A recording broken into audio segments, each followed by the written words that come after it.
Kasi, saan ka nagpasalon? Ba't nagpapakulay ng buhok? Kasi the last time Wala. you were here, hindi ganyan ang kulay ng buhok mo, saka hindi ganyan curly. Mr. Chair, ganito pa rin po yung kulay ng buhok ko since The last time? last time po. Hindi, kasi baka Tapos- Okay, sige. Tapos po, Oh. yung kulot po is DIY, Ginan mo lang. Upang maging light muna ang pakikipag-usap kay Ong, tinanong ni Laguna Representative Dan Fernandez, chairman ng House Committee on Public Order and Safety, isa sa Quadcom, kung saan ito nagpakulay at nagpakulot ng buhok. Parang last time you were here, hindi ganyan ang buhok mo, saka hindi ganyan curly, pansin ni Fernandez. Paliwanag naman ni Ong, dati pa rin ang kulay ng buhok niya, pero nag-DIY naman siya sa pagkulot nito sa pamamagitan ng pagtirintas. Biro ni Fernandez, nagtatanong umano ang kapwa niya mambabatas kung may salon sa detention facility ng Kamara na pwedeng magpakulay ng buhok. Mr. Chairman. So, lastly, Mr. Chairman. Last na po. Cassandra, natatandaan mo nung last hearing, binanggit mo sa akin na meron ka atang 3 accounts sa sa bangko, di ba? Pero and I ask you kung totoo 'yun na 3 accounts. Sabi ko 10, di ba? Then sabi mo hindi, baka mga 3 lang. Ano ba totoo? Ilan ang account mo sa bangko? Mr. Chair, I'm not sure po. Hanggang ngayon di ka pa rin sure. Wala naman po akong contact with them. Kasi meron akong hawak dito eh. Catherine, Cassandra, meron kang 11 account, including a policy. You have a pro-life insurance? Yes, di ba? So, you have a 10 account from a policy from pro-life.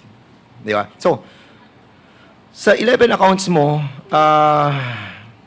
kasi, so ngayon, naniniwala ka na sa akin na meron kang 10 accounts. Kasi the last time that I asked you, di ba, meron kang 10, 9, 8, sabi ko, di ba? Kasi I know that you have 10 accounts eh. I'm not sure po. Hanggang ngayon, you're telling us na you're not yet sure. Yes po, Mr. Chair, kasi wala po akong yung mga record ko po. Again, hindi ko po ma-check yung mga record ko. Sa hanggang ngayon, di mo ma-check yung mga records mo. Opo. Now, you are the Whirlwind beneficial owner with the 58%. You know the transaction or financial transaction that happened with that company. Kasi marami yung transaction eh, di ba? Issue ng cheque, pasok ng pera. Kasi you have like 23 transactions doon that involves almost 211 million. And with your accounts, the 11 accounts, you have almost 198 million.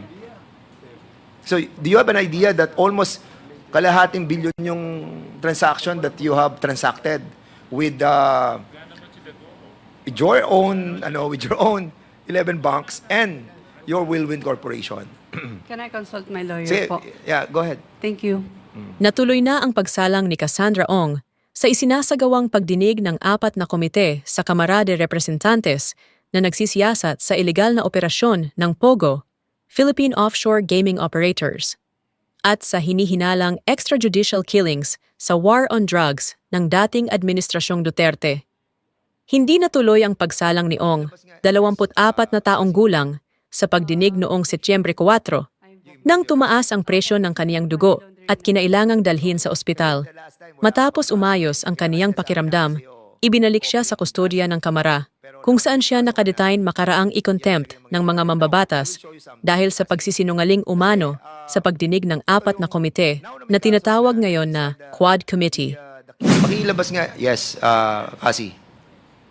Mr. Chair, I You invoke your right. Opo, kasi may Yeah. money laundering na po. Sige, okay. Kasi the last time, wala ka pang kaso eh. Kaya nga sinasabi namin sa iyo, cooperate with us eh.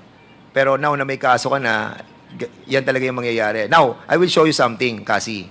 Kasi, ito yung, now na may kaso ka na, and these are the cases that were filed sa iyo, it seems that you have transacted 198 million doon sa 11 accounts mo, and sa Whirlwind naman is almost 211 million. Yan ang umikot sa pera mo.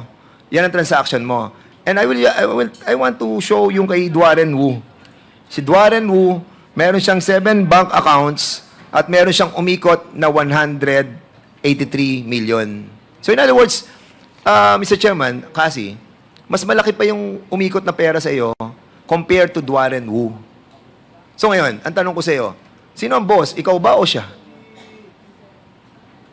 Sino ba talaga ang boss sa inyo? Wala naman po boss sa amin. Ah, walang Mr. boss. Chair. Opo. So hindi siya ang Partnership naman po Ha? kami. Wala pong boss sa amin, Mr. Chair. partnership kayo. Opo. Pero, syempre, mas matanda siya. Pero you are the 58% owner of the Whirlwind, di ba? 58% ka eh.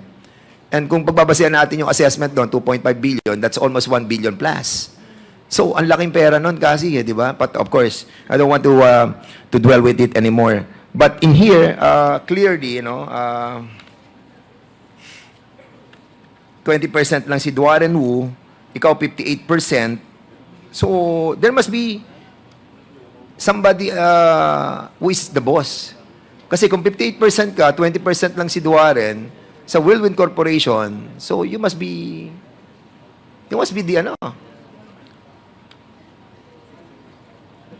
the owner. Majority owner. Cassandra. Yes. Kasi kung pagbabasihan mo, Mr. Chairman, tong issue ng Bamban, saka ng Porac, they are almost the same. Sa Porac, meron silang Whirlwind. Sa Banban naman, meron silang Baofu. Meron silang Sun Yen na Pogo, meron naman sa Lucky South.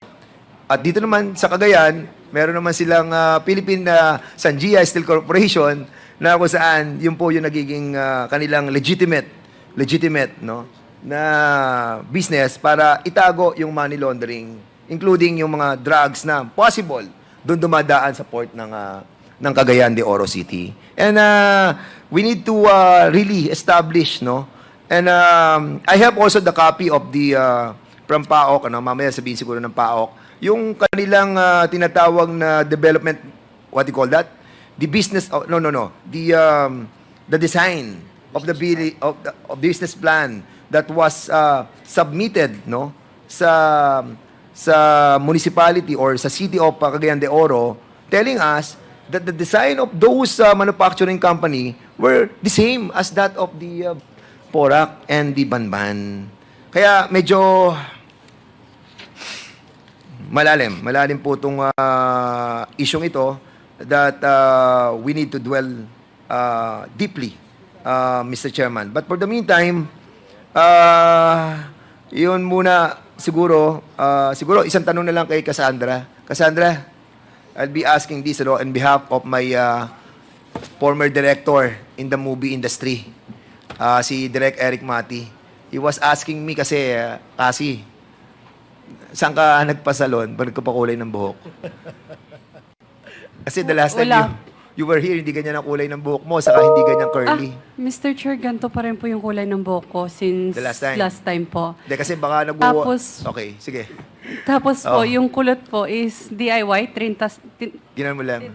Kasi baka mamaya merong salon na kami dito sa HOR, sa aming detention facility.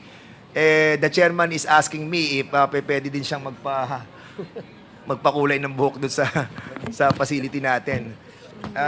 I just wanted to make it light, yung ating pong discussion. But if indeed there is a existing salon in the detention center, then I will be filing a resolution,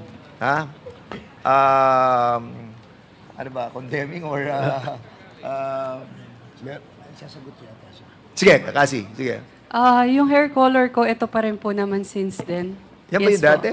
Except na lang siguro kung, di ba, nagsha-shower naman po. So, Hindi, parang naiba kasi ang kulay. Opo. Kasi everybody was trying to tell me na parang nabago yung hair mo. But ano na yun, beside the point. Parang alam na alam mo ang buhok ng kulay ng buhok Next slide si ni Direk. Cassie, ha? Thank you so much, Mr. Chairman. Maraming po salamat. Thank you, Congressman Dan Fernandez. Mr. Chair, Da- sinagot po ba ni Cassie yung ba't binago yung buhok? Yes, Your Honor, ang sabi niya na yun daw talaga yung kulay ng buhok niya. Parang napapansin lang ni Congressman Dan. The next to interpellate is Congressman Richard Gomez.